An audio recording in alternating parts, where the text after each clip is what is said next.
আমার ছোট্ট গল্পের আসরে আপনাদের সবাইকে স্বাগত। আজকের ছোট্ট গল্প বাঁধন। সকালে ঘুম ভাঙতে ছাদে উঠে গেল অরুণা। সবকিছু সেই আগের মতোই আছে, শুধু এই 2 বছরে কদম গাছটা আরো বড় হয়েছে, আরো ঝাঁকড়া হয়েছে। ছাদের বুক সমান পাঁচিল ধরে দাঁড়ালেই ফুল সমেত গাছের ডাল একেবারে হাতের নাগালে। এপ্রিলের শুরুতেই গাছটা অজস্র গোল গোল ফুল ফুটিয়ে হলুদ হয়ে আছে। হাত দিয়ে টেনে একটা ফুল ছিঁড়ে নিয়ে নাকের সামনে এনে গন্ধ শুকলো অরুণা। সঙ্গে সঙ্গে বাবার মুখটা ভেসে উঠল চোখের সামনে। এই গাছটা বাবার নিজের হাতে লাগানো। এই বাড়িটা করার পরেই পেছন দিকটায় কদম গাছের চারা এনে পুঁতেছিল বাবা। মা অনেক আপত্তি করেছিল, যদিও মায়ের মতে কদম গাছ অনেক বড় হবে, ঝাঁকড়া হবে, বিশাল বিশাল ডালপালা মেলে দিয়ে ঘরে রোদ বাতাস ঢুকতে বাধা দেবে। অনেক যুক্তি দেখিয়েও গাছ পাগল বাবাকে থামাতে পারেনি মা। বাবা একটু হেসে বলেছিল, আহা, লাগিয়ে নিয়েছি যখন, এখন আর উপড়ে ফেলি কি করে, থাকতে দাও না বেচারাকে। তারপরেও মা ছাড়েনি, অনেক ঝগড়া চেঁচামেচি করেছিল, কিন্তু লাভ হয়নি কিছু। শেষ পর্যন্ত বাবারই জয় হয়েছিল। রয়ে গেছিল কদম গাছটা। তারই কৃতজ্ঞতা স্বরূপ হয়তো বছর বছর ফুল ফুটিয়ে সবাইকে খুশি রাখতে চাইতো গাছটা। ফুলে ফুলে গাছটা যখন ভরে থাকতো, মাও মাঝে মাঝে ছাদে উঠলে বলে ফেলতো, বাহ, কি সুন্দর লাগছে দেখতে। বাবা খুশি হয়ে উঠতো মায়ের মুখে এরকম কথা শুনলে। এক মুখ হাসিতে বলতো, দেখলে, তুমি তো রাখতেই চাইছিলে না, এবারে খুশি তো ফুল দেখে। খুশি তো ফুল দেখে যত ঢং। ভেঙচে উঠত মা। অরুণা আর বরুণা দুই বোনে হেসে ফেলতো ঠিক করে। ছোটবেলা থেকেই মা বাবার ঝগড়া দেখে দেখে অভ্যস্ত হয়ে পড়েছিল দুই বোন। আসলে ঝগড়া ঠিক নয়, একতরফা চেঁচামেচি বলা যায়। মা একাই চেঁচামেচি করত, বাবা তো সবসময় চুপ করেই থাকতো কাচুমাচু মুখে। একা একাই চেঁচিয়ে চেঁচিয়ে একসময় চুপ করে যেত মা, হয়তো ক্লান্ত হয়েই। অথচ আশ্চর্য, এত কিছুর পরেও বাবারই জয় হতো সব যুদ্ধে। বাবার কথাই মানতে বাধ্য হতো মা। একটা কথাও না বলে কি করে যে জিতে যেত বাবা, ভগবানই জানেন। রিটায়ারমেন্টের পরে বাবার গাছপালার শখটা বেড়ে গিয়েছিল ভীষণ। বাজার করতে গেলেই মাছ সবজির সাথে হাসি মুখে একটা দুটো করে গাছসহ টবও এনে হাজির করত। দেখলেই তেলে বেগুনে জ্বলে উঠত মা। আর কত গাছ আনবে, বাড়িটাকে জঙ্গল বানিয়ে ফেলেছো একবারে। যখন যে গাছ পারছো নিয়ে এসে ভিড় জমাচ্ছ, একদিন দেখবে সব গাছ উপড়ে ফেলবো আমি। আহা, এভাবে বলছো কেন, ওরা তো তোমার ক্ষতি করেনি কোনো, মিনমিন করে বলতো বাবা। তোমাকে তো কিছু বলাই ভুল, কখনো আমার একটা কথাও শুনেছো? বাবা জবাব দিত না কোনো, চুপ করে থাকতো। চেঁচামেচি করে একসময় সরে যেত মা। অরুণার মায়া হতো বাবার জন্য, মায়ের জন্যও। বাবাকে বোঝানোর চেষ্টা করতো সে, এত গাছ কি না আনলেই নয় বাবা, আছে তো কত, সেগুলো নিয়েই খুশি থাকো, মা যখন এত রাগ করছে।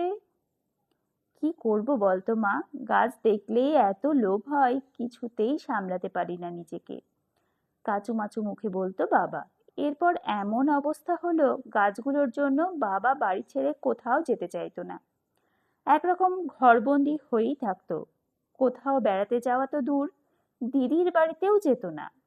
ততদিনে দিদির বিয়ে হয়ে গেছিল ভুবনেশ্বরে। দিদি রাগ করত, অভিমান করত, কিন্তু বাবার সেই এক কথা, আমি গেলে গাছগুলোর কি হবে, ওদের অযত্ন হবে না? তাই বলে তুমি নিজের মেয়ের কাছেও যাবে না?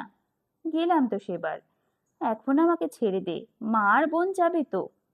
তেড়ে এসেছিল মা, তোমাকে এই বাড়িতে একা ছেড়ে যাব আমি? ফিরে এসে শেষে দেখতে হবে আমার রান্নাঘরেও ছোটখাটো একটা জঙ্গল বানিয়ে ফেলেছো। ভালোই ভালোই চলো আমার সাথে। গাছগুলো যত্ন না পেয়ে মরে যাবে যে। মরে যাক, এমনিতেই ওগুলোকে উপড়ে ফেলে দেবো আমি, যত সব জঞ্জাল। বাবা চুপ করে থাকতো, কিন্তু নিজের সিদ্ধান্ত থেকে নড়তো না। দিদি তখন মাকে নিয়ে যেতে চাইলেও মা রাজি হতো না। বলতো আমি গেলে এই লোকটার দেখাশোনা কে করবে? তিনি তো গাছপালার দেখাশোনা করেই খালাস। অরুণার সত্যিই খুব কষ্ট হতো মায়ের জন্য। বেচারি মা তো যেতে চায়, কিন্তু বাবার চাপে পড়ে মায়েরও বেরোনো বন্ধ। বাবা যে কেন বোঝে না। বাবা যদিও বলেছিল, আহা, আমার জন্য তুমি যাওয়া বন্ধ করবে কেন?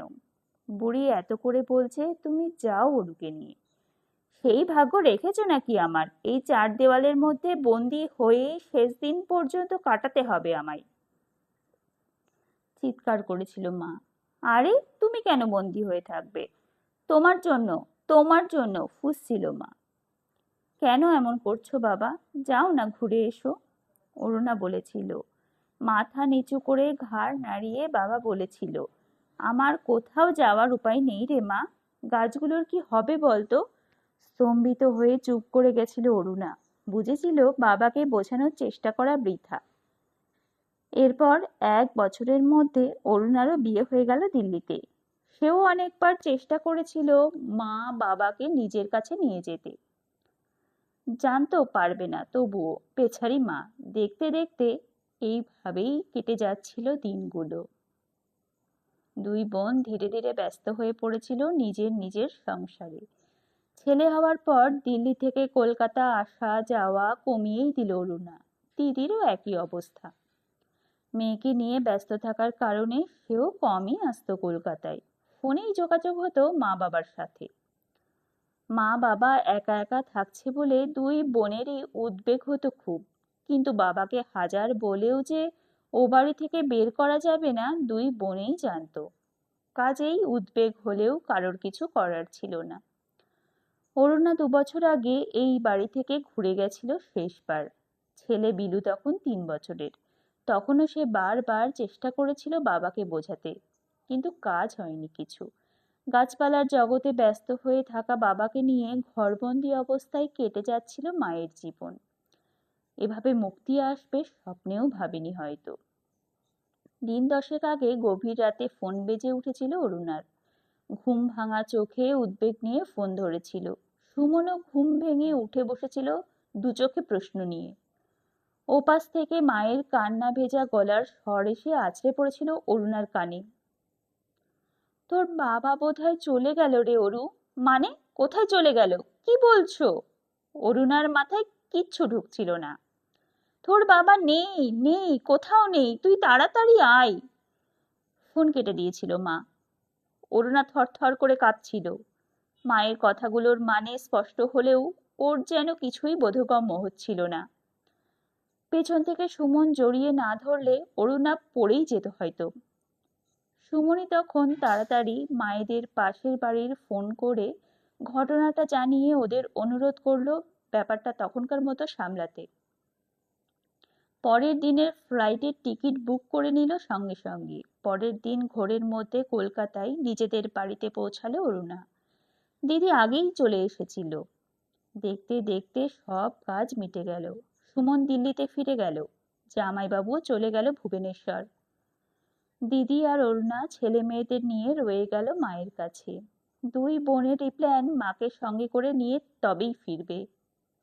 যে বাঁধনে আটকে ছিল মা, সেটা তো আর নেই। এখন মায়ের আর কোথাও যেতে বাধা নেই। ছাদিয়ে দাঁড়িয়ে থাকতে থাকতে নানা এলোমেলো ভাবনাতেই ডুবে গেছিল অরুণা। এক সময় মায়ের গলা শুনতে পেল, অরু, চা খাবি আয়। তরতরিয়ে নিচে নেমে গেল অরুণা। নেমে দেখত খাবার ঘরের ডাইনিং টেবিলে বেশ ছোটখাটো একটা বৈঠক বসে গেছে। দিদি, মা, 5 বছরের বিলু আর দিদির 10 বছরের মেয়ে দোলা হুল্লোড় করছে খাবার টেবিলে। অরুণা একটা চেয়ার টেনে বসতেই মা চায়ের কাপ এগিয়ে দিল। কি রে, কোথায় ছিলিস এতক্ষণ? ছাদে। কদম ফুলগুলো দেখলি? অনেক ফুটেছে, তাই না? হুম। এক পলক মায়ের দিকে তাকালো অরুণা। সাদা শাড়িতে শূন্য সিঁথিতে কি যে করুণ দেখাচ্ছে মাকে। জানিস, তোদের বাবা খুব খুশি হয়ে ফুলগুলো দেখিয়েছিল আমায়। কোথা থেকে যে কি হয়ে গেল। মায়ের গলা ভেজা ভেজা। আহ মা, আর ভেবো না এসব। কোনো লাভ আছে বলো? এর চেয়ে ভাবো তুমি কোন মেয়ের বাড়িতে আগে যাবে। নিশ্চয়ই আমার বাড়িতেই আগে যাবে, আমিই তো বড় মেয়ে, কি মা, তাই না? বরুণা বলল। না, কিছুতেই না। মা তো তোর বাড়িতে আগেও গেছে, আমার বাড়িতে কখনো যায়নি, তাই মা আগে আমার সঙ্গেই যাবে, চেঁচালো অরুণা। দুই মায়ের ছেলে মানুষই ঝগড়ায় অবাক হয়ে বিলু আর দোলা হাঁ করে আছে। অরুণা এবার মাকেই চেপে ধরলো। মা, তুমিই বলো, কোন মেয়ের বাড়িতে আগে যেতে চাও? হ্যাঁ মা, তুমিই বলো, বরুণাও বলল। মা কিছুক্ষণ চুপ করে রইল, তারপর অবিকল বাবার মতো করে একটু মাথা নেড়ে বলল, আমার তো কোথাও যাওয়ার উপায় নেই রে, আমি গেলে গাছগুলোর কি হবে বলতো? মা! দুই বোনেই একসাথে আর্তনাদ করে উঠল। আমি চলে গেলে গাছগুলো যে মরে যাবে, বুঝতে পারছিস না? অরুণার গা শিরশির করছিল। মা যে অবিকল বাবার মতো কথা বলছে। কিন্তু মা, তুমি তো বরাবর বাবার সঙ্গে ঝগড়া করতে গাছগুলো নিয়ে। বাবার পাগলামিতে ঘরে আটকে থাকতে হচ্ছে বলে কষ্ট পেতে, এখন ছাড়া পেয়েও কেন আটকে থাকতে চাইছো?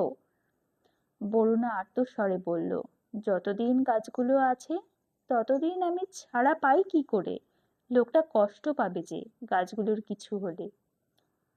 দুই বোন স্তব্ধ হয়ে বসে রইল, বুঝতে পারছিল না আর কথা বলে লাভ নেই, মা সিদ্ধান্ত থেকে নড়বে না। অরুণার চোখ থেকে একটা পর্দা সরে গেল যেন। এখনো বুঝতে পারছে কেন একটা কথাও না বলে সব যুদ্ধে জিতে যেত বাবা, কেন মা বাধ্য হতো বাবার কথা মেনে নিতে। মায়ের বন্দি জীবনের জন্য বাবা কখনো দায়ী ছিল না, দায়ী ছিল মা নিজে।